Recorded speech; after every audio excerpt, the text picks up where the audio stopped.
Hello, this is for Thursday, December 10th. I'm just going to go through a little bit of what I'm going to be doing with the red students in school today.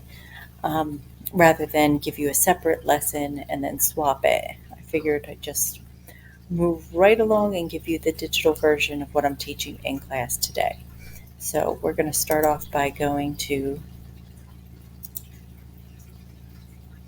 the website. If you go to Exploring Drama, and you go to Fundamentals of Acting. This is where we are going to begin our Fundamentals of Acting unit. This is Unit 3, so you can see so far we've been through what is theater, Greek theater, and now we're into Fundamentals of Acting. It kind of stinks that we're going to be starting this unit as we are about to go into virtual learning, but what you will realize is that we can do theater anywhere. The collaboration part is a little more of a challenge when you're working with others, but we would have dealt with that in school as well with keeping 6 feet. So our 3 fundamentals are broken down like this: the body, the mind and imagination, and the voice. I always start with the body, and then depending on our timeline, I might jump to voice or imagination. In this case, depending on how long it takes us to get through body, I might go to voice and keep imagination for last because that is the most physical and the most interactive. So what we are going to do is we're going to look at what I like to call acting part 1. I call it acting part 1 because you're going to learn the basics. You're going to learn the foundations that all of acting is built upon in its most basic and simple forms. And then when we get to acting part 2, that's when we begin to prepare for your showcase performance. That's taking the 3 fundamentals and putting them into practice to do a scripted piece. So we're looking here at the actor's tool. The actor's most valuable tool is his or herself. If you think about a tool to do a job, then we're looking at, let's say, for example, what other academies might be using. If you're in culinary, in order to cook, you have to have ingredients. Otherwise, you can't cook anything. So you need ingredients. You may also say that an essential tool for a cook might be utensils, knives, spoons, bowls, plates. I would say an oven, but not everything has to be cooked. But there are things that you definitely need every time you are going to make something. And then if you think about carpentry, what is a carpenter's tool? In order to work with wood, they might need a hammer or a saw or nails. For, let's say, IT and technology, they might need a computer. So when you're looking at a career path and what sort of things you need to be able to do your job, the most basic and essential tool an actor needs is themselves, because that is ultimately what they need to do their job and what they are going to be marketing and selling. So the actor must continually train and improve their skills. This is really important to understand because sometimes what we do might feel repetitive. If you end up in drama and you are going through our course training sophomore, junior, senior year, you're going to see that we do a lot of the same things over and over again. And instead of thinking along the lines of, oh, well, I already learned this or I did this already, you should constantly be thinking about, okay, I'm doing this today. What can I do better? And by exercising it and practicing it, you're keeping those skills honed. I like to make the comparison a lot between actors and athletes. If you have never run before in your life and you decide to do a 5K run, it might be a little hard. You might be a little slower than a lot of other people. But if you run every day, you build up your endurance, you build up your breathing and your muscles, and eventually you get a better time on that run. And then if you decide to stop running and then a couple months later pick it up again, you're going to realize you're slower than you were. You have to build up that endurance again. You have to build up that breathing and those muscles. So it's very similar like that with the training of an actor when you're exercising your body, your mind, and your voice. Those things need to be exercised all the time. Like any muscle, if you don't use it, you lose it. This is the same for vocals and dance as well.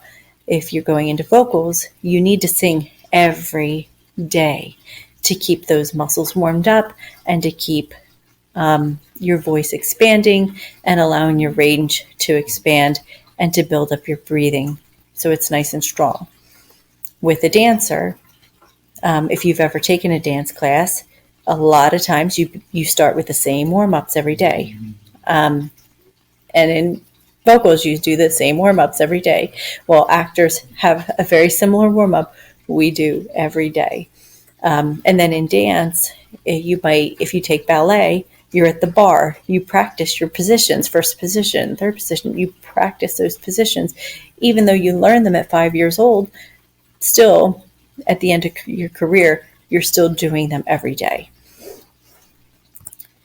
So a really, really quick overview of the evolution of acting.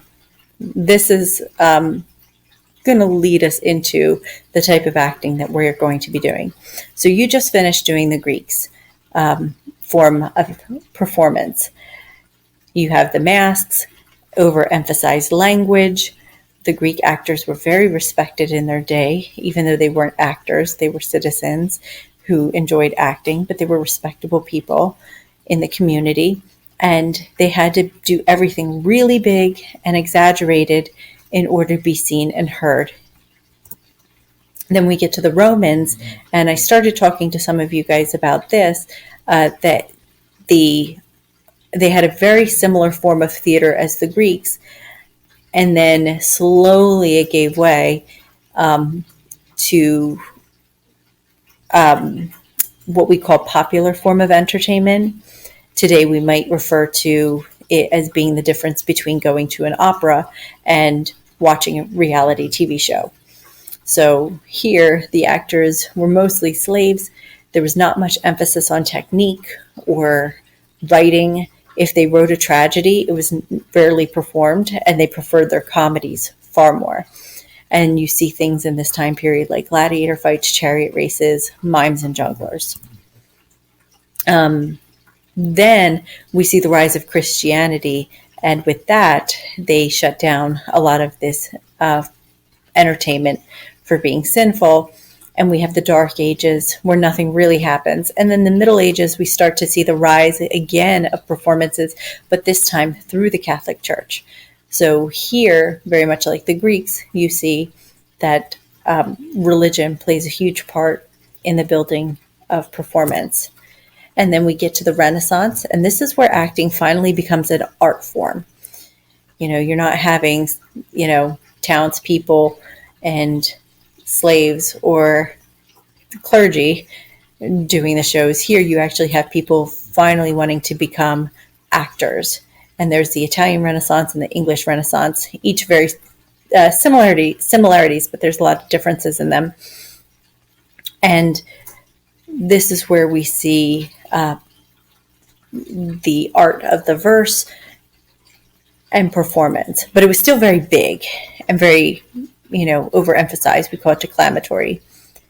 Between the Renaissance, the Restoration, and the 19th century, acting begins to evolve from that very big and stagey sound to a more naturalistic sound, which is what we prefer to see today, something that looks real, that idea that what we're watching up on stage isn't acting, but more believable. Very natural acting took hold in the 20th century and became really big in the 1950s, where a lot of actors started studying method acting to try to achieve this natural, believable performance. It started with Konstantin Stanislavski. He was a Russian actor and director, and he was born in 1863, and he believed that theater should be meaningful. The Stanislavski System, eventually known as the system, and later people started calling it the method, has become known and held that an actor's main responsibility was to be believed rather than recognized or understood. Stanislavski's The Method. To reach this believable truth, Stanislavski first employed methods such as emotional memory. An example of this would be reaching back into your memories and trying to find something that created an emotion and then use that memory and emotion to apply to the scene that you're acting in. To prepare for a role that involves fear, an actor might remember something that's frightening from their past and attempt to act the part in the emotional space of that fear that they once felt. Stanislavski believed that an actor needed to take his or her own personality onto the stage when they began to play a character. So you were tapping into some of who you are to play the character. This was a break from previous modes of acting that held that the actor's job was to become the character and leave their own emotions behind. So there's two different schools of thought here. One is you are not you, you are the character. And the other is that you are using experiences and relations of yourself to create your character. And to be honest, some work for some roles and some work for other roles. So Stanislavski's legacy. Stanislavski wrote a book titled An Actor Prepares, and Charlie Chaplin, I don't know if you guys know Charlie Chaplin. I'm going to pull up a picture of him really quick because you might recognize him.